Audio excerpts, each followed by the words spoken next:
मुट्ठी में आकाश। एक माह पूर्व सुनंदा ने डिफेंस ऑफ कंट्रोलर अकाउंट्स के ऑफिस में ज्वाइन किया था। उस दिन ऑफिस पहुंचकर उसने चपरासी को बुलाकर कहा, सुरेश, AN 4 सेक्शन से अकाउंट्स ऑफिसर को बुलाओ।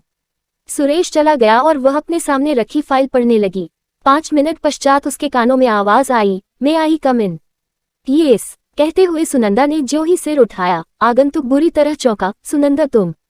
वह भी उसे देख कम हैरान नहीं थी, किंतु उसने स्वयं पर काबू पाते हुए कहा, मिस्टर, क्या नाम है आपका? कुछ क्षण की खामोशी के पश्चात वह बोला, पवन गुप्ता। तो मिस्टर पवन गुप्ता, क्या आपको पता नहीं कि अपनी सीनियर अधिकारी को उसके नाम से नहीं वरन मैडम संबोधित करते हैं? ओह, आई एम सॉरी मैडम। पवन का चेहरा बुझ गया। सुनंदा बोली, हेडक्वार्टर से मेल आया है।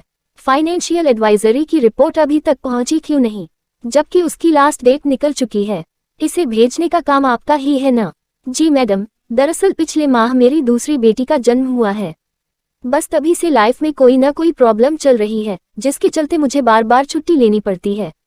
दूसरी बेटी कहते हुए जिस बेचारगी और मायूसी के भाव उसके चेहरे पर आए, उससे सुनंदा का मन वितृष्णा से भर उठा। वह रूखे स्वर में बोली, देखिए, ऑफिस को आपकी पर्सनल प्रॉब्लम से कुछ लेना देना नहीं है। 2 दिन में ये रिपोर्ट मेरी टेबल पर पहुंचनी चाहिए। अब आप जा सकते हैं। शाम को सुनंदा घर लौटी। रोहन अभी तक नहीं आए थे। उसने चाय बनाई, कुछ सैंडविच लिए और निचले फ्लोर पर पहुंच गई मम्मी पापा के पास। दरवाजा रोहन ने खोला तो आश्चर्यचकित हो उठी, अरे आप यहाँ? मम्मी पापा के लिए फल लाया था, अभी तुम्हें फोन करने ही जा रहा था कि चाय बनाकर यही ले आओ, सब साथ पिएंगे। उसका हृदय पुलक उठा। कितना ख्याल रखते हैं रोहन मम्मी पापा का, उसकी अपनी भावनाओं का। वह सोचती बाद में है और वह पहले ही हर काम पूरा कर देते हैं। इस विचार से उसकी आंखें भर आईं। रोहन उसके जीवन में ईश्वर की नेमत बनकर आए हैं, उसका रोम रोम इस बात का साक्षी है। उस शाम देर तक वे दोनों मम्मी पापा से बातें करते रहे, फिर खाना खाकर अपने फ्लैट पर आ गए। रोहन काफी थक गए थे, इसलिए लेटे ही सो गए, किंतु उसकी आंखों में नींद नहीं थी।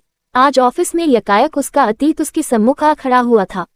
अतीत के वे पन्ने जिन्हें अपनी जिंदगी की किताब से वह फाड़कर फेंक चुकी थी, न जाने कहां से आकर उसकी आंखों के आगे फड़फड़ाने लगे।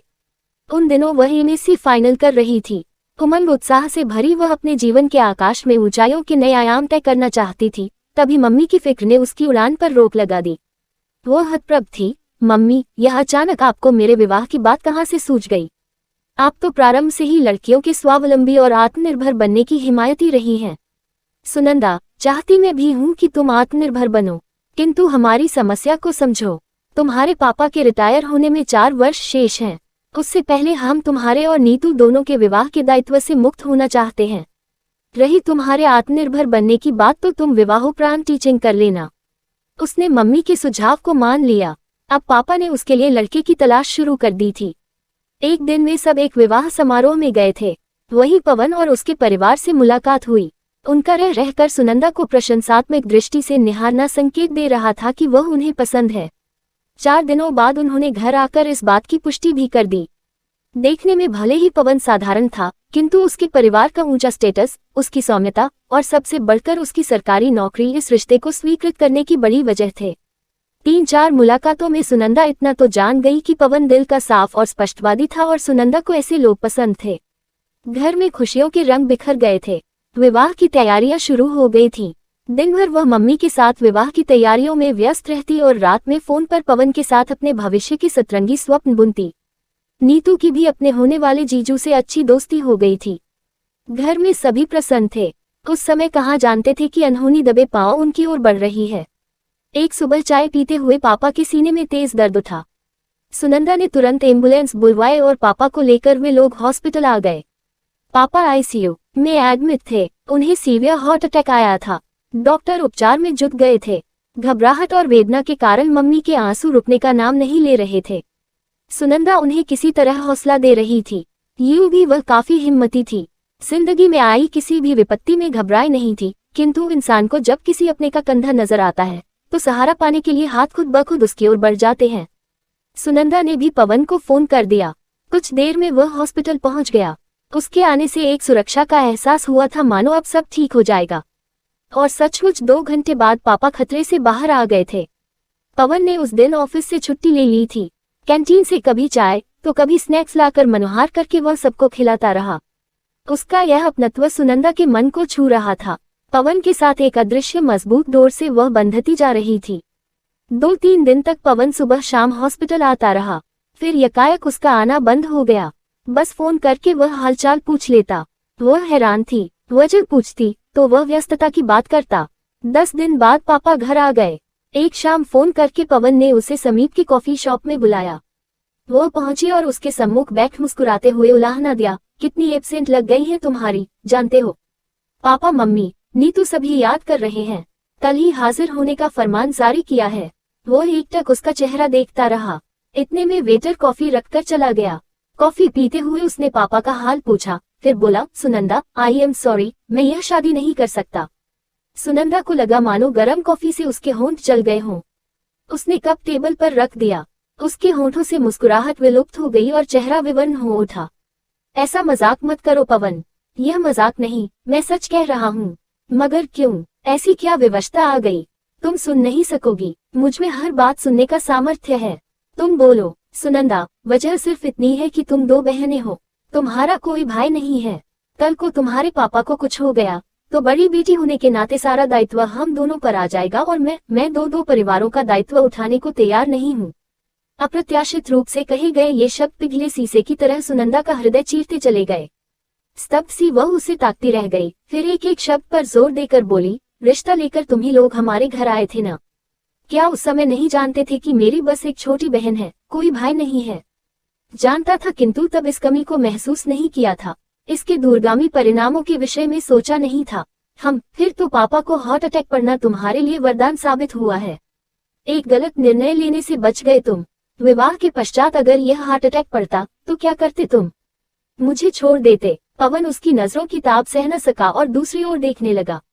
एक नफरत भरी निगाह उस पर डालते हुए वो उठ खड़ी हुई। थैंक यू पवन, अच्छा हुआ जो विवाह पूर्व तुम्हारे चेहरे से यह सौम्यता का नकाब उठ गया। मैं भी तुम्हारे जैसे नपुंसक इंसान के साथ जुड़ने से बच गई। तुम लड़कियों को अभिशाप समझते हो न, तो ईश्वर से प्रार्थना करना तुम्हारे घर में कभी कोई बेटी जन्म न ले।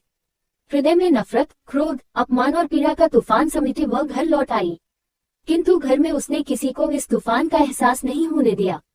पापा अभी कमजोर हैं, इस आघात को सह नहीं पाएंगे। यही भाव मन में रखे वह पवन को लेकर न जाने कितने बहाने बनाती रही, किंतु कब तक? पापा मम्मी की अनुभवी आंखों को हवाओं के बदले रुख का अंदाजा हो ही गया। सब कुछ जानकर मम्मी बोली, रिश्ता टूटने से बहुत बदनामी होगी सुनंदा, हम लोगों को क्या मुंह दिखाएंगे? तुम पवन को बुलाओ, मैं उससे बात करूंगी। किसी भी स्थिति में हम उस पर कभी कोई बोझ नहीं डालेंगे। वह तड़प उठी, लोगों के भय से आप मेरा विवाह ऐसे व्यक्ति के साथ कर देंगी जो मेरे परिवार को बोझ समझ रहा हो? क्या उसके साथ मैं प्रसन्न रह पाऊंगी? आप दोनों ने इतने कष्ट सहकर हमारी परवरिश की और आज जब कर्तव्य निभाने की बारी हमारी आई तो हम पीछे हट जाएंगे क्योंकि हम बेटियां हैं। नहीं माँ, ऐसे व्यक्ति से विवाह करने से अविवाहित रहना बेहतर है। अच्छा, सच सच बताएगा, क्या आपको कभी अफसोस हुआ कि आपका बेटा नहीं, दोनों बेटियां हैं? नहीं, कभी नहीं। मैंने तो दोनों डिलीवरी के समय ईश्वर से यही प्रार्थना की थी कि बेटी हो या बेटा, जो भी हो बस स्वस्थ हो। फिर मैं क्यों इसे अपने परिवार की कमी समझूं? सुनंदा ठीक कह रही है इंदु, ऐसी घटिया सोच वाले इंसान से मैं अपनी बेटी का विवाह हरगिज नहीं करूंगा। पापा बोले। उस पूरी रात वह विचारों के भावर में डूबती उतराती रही और अंततः उसने फैसला कर लिया। सुबह नाश्ते की टेबल पर मम्मी ने पापा से कहा, सुनंदा के लिए कोई और लड़का देखिए। नहीं मम्मी, बस अब और नहीं, मैंने फैसला कर लिया है। मैं सिविल सर्विसेज का एग्जाम दूंगी, जीवन में बड़ा मुकाम हासिल करूंगी, ताकि फिर कभी कोई कह न पाए कि इस परिवार में बेटा नहीं है। बिल्कुल ठीक दीदी, मैं भी अब मेडिकल की तैयारी करूंगी। नीतू चाहत कर बोली, अरे तुम दोनों मनमानी मत करो, ये तो सोचो तुम्हारे पापा रिटायर। बस इंदु, पापा ने टोका, मुझ में अपनी बेटियों को पढ़ाने का सामर्थ्य है। बच्चों को अपने जीवन का फैसला स्वयं करने दो, उन्हें अपने पंखों को आजमाने दो। अगर हौसला हो, दिशा सही हो, तो इंसान की मुट्ठी में आकाश भी समा जाता है। बस उसी दिन से सुनंदा सिविल सर्विस की तैयारियों में जुट गई। प्रखर बुद्धि की स्वामिनी तो वह पहले से ही थी। अब जब कामयाबी पाने का जुनून उसके सिर चढ़कर बोला, तो सफलता का मार्ग स्वयं प्रशस्त होता चला गया। प्रथम प्रयास में ही इतनी बड़ी कामयाबी से घर में सभी आह्लादित थे। समय से सुनंदा ट्रेनिंग के लिए हैदराबाद पहुंच गई। इतना बड़ा खूबसूरत कैंपस और विभिन्न प्रांतों से आए ट्रेनीज, कुल मिलाकर वहाँ का माहौल खुशनुमा था। एक दिन वह फूड कोर्ट में लंच कर रही थी, तभी उसे पीछे से किसी ने पुकारा। समझ में नहीं है। कोर्ट में कॉलेज के साथी रोहन को देख एक सुखद आश्चर्य में डूब गई। वो बोला, तुमने कभी बताया नहीं था कि तुम सिविल सर्विस में जाना चाहती हो। कभी कभी जिंदगी के बड़े फैसले अचानक मिल जाते हैं। वो मुस्कुराई। याद है कॉलेज में फर्स्ट पोजीशन को लेकर हम दोनों के बीच कितनी खींचतान रहती थी। मेरा एक भी नंबर ज्यादा आ जाए तो तुम्हारी मैं कैसे फूल जाती थी। इसने सुनंदा की रात पकड़कर जोर से हिलाई तो वो खींचने पर हंस पड़ी। रोहन उसे अपने को मारने लगा। यार तुम तो पहले से भी ज्यादा खूबसूरत हो गई हो।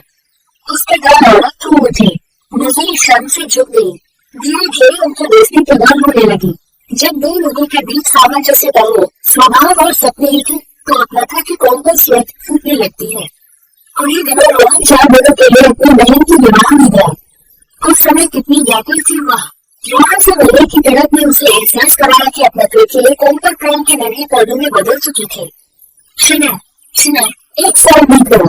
अगली सुबह सभी ट्रेनर्स को अपने शहर लौट जाना था। उस शहर में रोहन बाग के बेंच पर बैठे थे। ये कहे ट्रेनर ने उसका हाथ काम लिया और गौरव स्वर में बोला, सुनंदा मैं तुमसे प्यार करता हूँ। जीवन के लिए तुम्हारे साथ पाना चाहता हूँ। मुझसे शादी करोगे? रोहन की आंखों में प्यार की सितारे छीन रहा था। उसके छोरे प्रेमी निवेदन से सुनंदा की शरीर में सीधन बढ़ गया। उसके फेफड़ा को दबा दिया। रोहन तुम जानते हो हम दो महीने हैं। उसको चलने पर असमंजस के भाव थे। एक सिलेंडर ने अपनी आंखें को बड़ा करते हुए आवेश में कहा, स्त्री के लिए सास ससुर की सेवा करना उसका कर्तव्य है, तो पुरुष के लिए क्यों नहीं? सभी अपेक्षाएं स्त्री से ही की जाती है। उसको मौत को थपका पाकर कहा, ये जरूर मर्द की पूजन करके बात हो। मैं बस एक बात जानता हूँ कि स्त्री कभी अपनी ससुराल के प्रति समर्पित है, तो उसको उसके रिश्तों का सम्मान किया जाएगा। सब कुछ हमारा ही है। तो बचपन का बात शरीर में नहीं मंदी लेकर पेट बना चाहिए। उसने भावना लोगों की कंधे पर साथ किया। तो दिन पर पति उसने नहीं लगी। अब दोनों की औरतें शहर में पहुंचते हैं तो बोली पता नहीं चला। मुझे मेडिकल करने आना चाह रहा था, इसलिए चले मेरे पापा को यही मिलाया और अपनी बेटे में फूट देना दिया। उसके सुनंदा नींद के आदेश में सो गया। अगले सुबह वो ऑफिस पहुंची। पापा के पैर खोली करके नहीं निकलने की फिर खबरदार आ गया। जैसे कि मुझे बोला, मुझे क्षमा कर दो सुनंदा, मैंने तुम्हारे साथ कितने गलत किया। अच्छा वो बेटियां हुई तब मुझे समझ आया। समय किस बात की? मैं तो तुम्हारी मेहनत से गुजार हूँ। तुम्हारी वजह से ही आज मैं अपनी जिंदगी में इस मुकाम पर पहुंची हूँ। भगवान जैसे सफल हो या काबिल व्यक्ति की जीवन से मिलेगा। तब तो सुनंदा अपनी केबिन को बचा गई। तभी थोड़ा सा उसे जाता देख पा रही हूँ।